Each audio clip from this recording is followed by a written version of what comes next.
Welcome to Meta Slayers. Slayer? Slayer. Welcome to Meta Slayer. Alright guys, today we're talking about terrain. But before we jump right into that, I wanted to say a special thank you to all of our subscribers, people who order the merch, the people that comment and just hit like or dislike, doesn't matter. We love to see all of that stuff. It's what keeps us motivated and keeps us going. But here at Meta Slayers, if this is your first time, what we do is we break down the meta, we break open armies, we teach you some cool stuff, and maybe we check out the news and hotness that's going on. This can be your source for news in our hobby. So, you'll notice Jake isn't here today. The reason being is he's busy just rampaging through some games of 40k. That way he can get better acclimated and teach us what's up with the old 40k scene, which we'll get into eventually. So it's good to have that ace up our sleeve. So we're going to jump right into it. Scenery, terrain. Welcome to the TED Talk.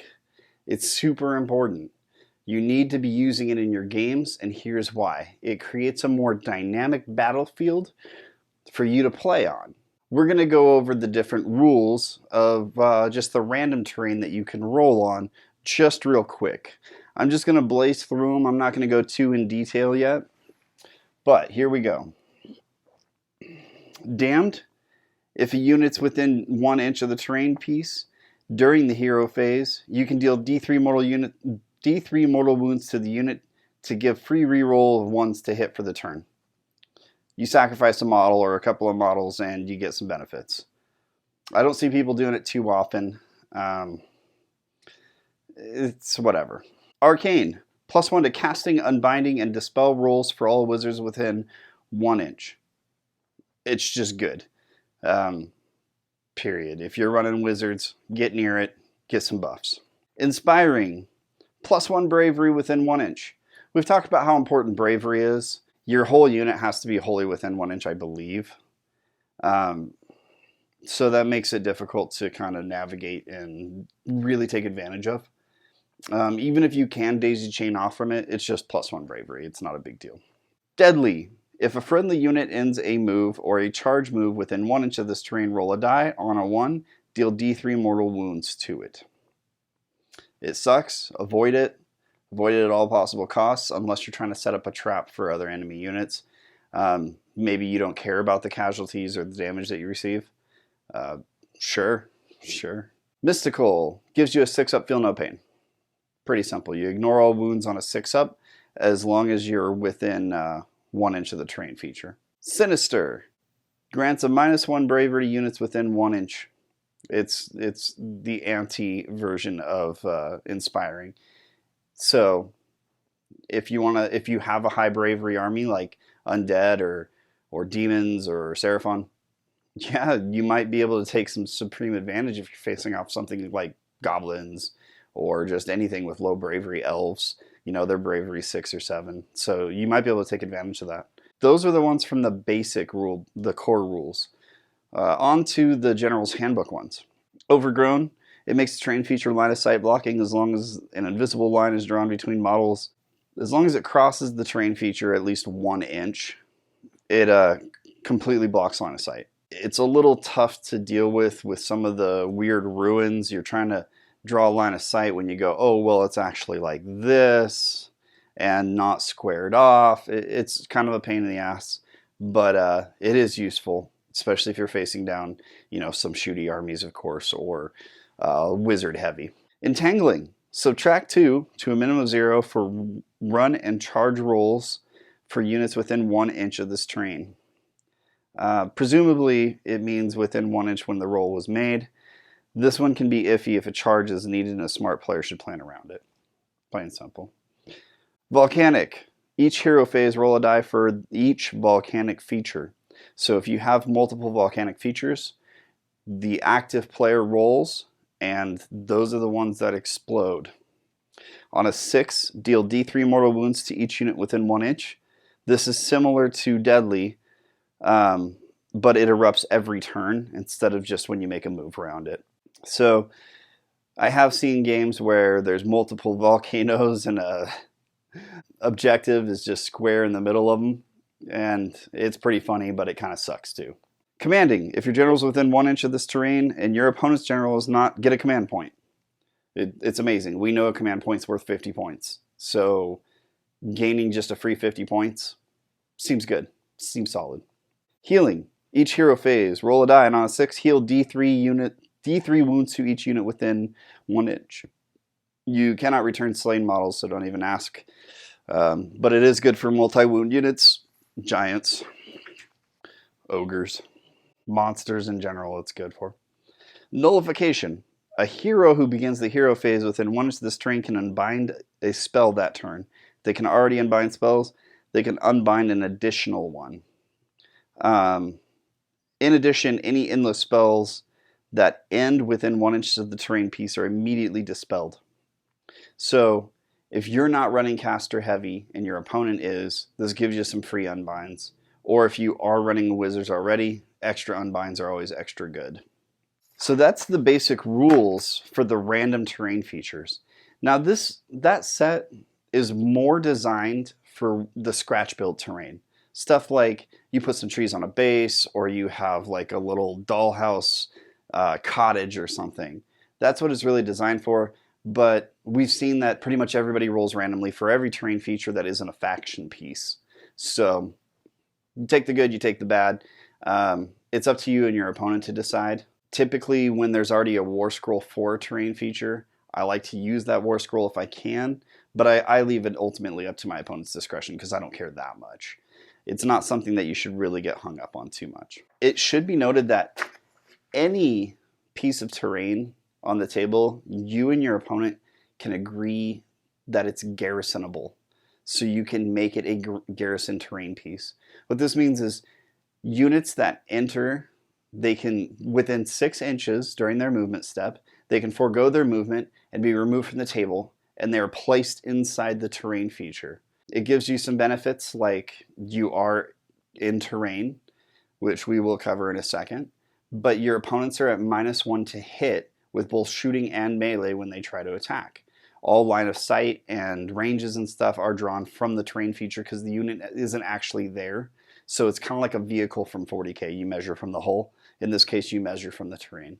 A lot of people don't really use garrison rules too much. The Seraphon terrain feature, that has it built in, but you still don't see it just utilized very much. Occasionally you'll see, someone sink a wizard in there, and it is what it is. What does terrain do for you? It's a really common question that people just don't really know, and they don't really utilize it. They set up terrain on the battlefield, and it's just there for aesthetics. Having a more narrative battle is great, for sure, but you really want to use the rules for it. So any terrain piece that has all of the models wholly within the terrain feature gain the benefit of cover, which is +1 to your armor save as long as you didn't make a charge move that turn. So it's pretty damn useful when you're bracing for a charge. Now, something that's important, if you have a cool piece of scratch built terrain, you can make up your own rules for it as long as you and your opponent agree. Try to make them as balanced as possible, but you could have like a sacrificial altar, kind of taking from the, the damned, and maybe boosting spell casting instead of giving rerolls to hit.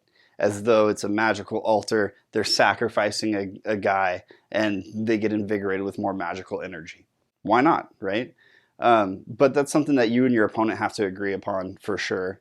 You don't want to just go and be like, oh, well, this is what that does. Gotcha. That's not a way you want to win the game, and that's not the way the game should be played. Setting up terrain features on the battlefield. This is something that's kind of important, but again, it's up to you and your opponent's discretion how you want to set up the battlefield. You could do an attacker-defender where the terrain is weighted more on one side to kind of set up defenses and play a more narrative mission. That's totally fine. Most people, they tried to make the battlefield as symmetrical as possible. Personally, I never care. It can be weighted to one side or not because you don't know what deployment zone you're getting until after the terrain's already placed. So if you let your opponent place the terrain and they stack it all on one side and go ha ha ha, you can win that roll off and have access to all that terrain. But it does come with a drawback that if you roll a bunch of volcanoes and damned and stuff like that, deadly, it might not be that beneficial anyway. So it's just stuff to consider. My game group, we do like to stack the terrain symmetrically, so that way it's even on both sides of the battlefield. Even though who knows what the dice are going to pan out. It could be bad, it could be good. Definitely having some line of sight blocking terrain is important. It will keep the bow and wizard heavy armies from just going nutso on you. And it gives more time for the close combat armies to advance across the battlefield, and it lets the wizards and stuff get into a more defensive position anyway. So there's a good give and take there. You know, strategy, playing the game. It's shocker, foreign concept, but you know, we're trying to play a strategy game where war is waged, right? So we don't want it all lopsided. And by lopsided, I mean just having an empty battlefield. Now, something that you can do if you don't have access to a lot of terrain, or you can't afford it, or you just don't feel like allocating the funds because terrain doesn't add points to an army, even though it is very important to your battles. You can take a big green sheet, get it at a Goodwill or, you know, a fabric store, stack up some books, and make hills and cover the table with the sheet. It still gives you a narrative battlefield. It's got rolling hills that are easy to move your models up and down because it has like definitive steps. And it gives you a little bit of line of sight blocking. You could even say, we're going to roll randomly for the hills. This hill is inspiring because, you know, a great soldier once died on the battlefield, but they made a memorial to him. Something like that. It doesn't matter how you rationalize it. It just really helps the flow of the battle. Having an open battlefield, it completely unbalances the game, and you're essentially just playing line up and kill each other, which is the absolute worst way to play Warhammer. Now, there is a whole plethora of amazing terrain out there. Some of it's 3D printed, some of it's scratch built, some of it you can literally find guides to make stuff out of like soup cans and old coffee, you know, containers. You spray paint it, add some, you know, hoses and stuff to it, and next thing you know, you have a putrescent factory that the Skaven are, you know, trying to extract magic from warpstone. So on and so forth. There's so much that you can do to make creative terrain to use in your battles. When you're playing something like Small Hammer, you know, 1,000 points or less, you do want to have terrain present, but you don't want too much of it on the battlefield to where it just becomes clunky and it's more about the terrain than the armies. It's really easy to off-balance that. You don't want to take pictures of it because nobody can see what's going on with the action. So, you know, 2 to 3 pieces of medium to small terrain would be sufficient for a 4x4 table because you're playing such small points anyway. When you're playing a large battle on like a 6x4, typically you want 1 piece of terrain, medium to large, for every 2 foot by 2 foot chunk. So that would be about 6 pieces. Now, that can be a little bit much if you guys have a bunch of big terrain. So kind of spread it out and figure it out on your own. But you do want to have a nice narrative battlefield represented, for sure. It just keeps the games more interesting. It keeps the fights more lively and adds a layer of strategy and complexity to the game that the game kind of needs. So that's about it for terrain. That about wraps it up. I hope you really enjoyed it and you found it informative. I don't see enough terrain being used correctly, and so that's why I just wanted to get this video out here, even if I didn't have Jake with me, because I felt it's super important. If there's any other things that you'd like to see in kind of like a video series, let us know. We can deep dive into the command phase or magic, anything that you guys really need to learn and hammer down. We can help you with that, and we really enjoy that part of the Tactica, you know, really dissecting the rules to get the most out of buildings and so on and so forth, or your command phase, your hero phase, rather. If you guys want to see that, let us know. Let's see if I can do this right. And on that note, keep fighting for what you think is right. Keep slaying that meta. Like, comment, share, subscribe. It's free.